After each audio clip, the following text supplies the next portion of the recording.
Good morning, mga kabayan. Nice. Usapang OFW. Kailangan tayong mag-isip.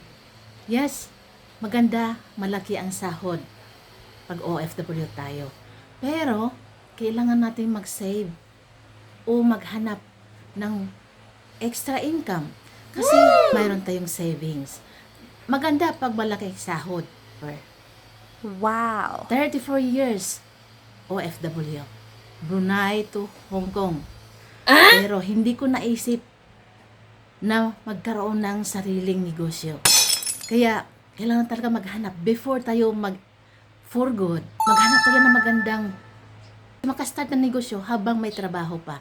Kasi pag once umuwi tayo, tapos hindi na tayo babalik, din ang hahanapin natin. Pag itong nakita ko, dahil nag-for good na ako, nung nasa Hong Kong pa ako, time siya for source of income.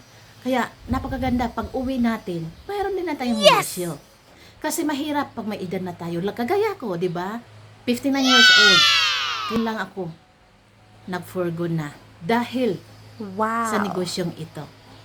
Okay. Gusto mong malaman kung anong meron nito, PM mo ako. Para ito sa lahat ng mga OFW. See you in my inbox. Thank you for watching.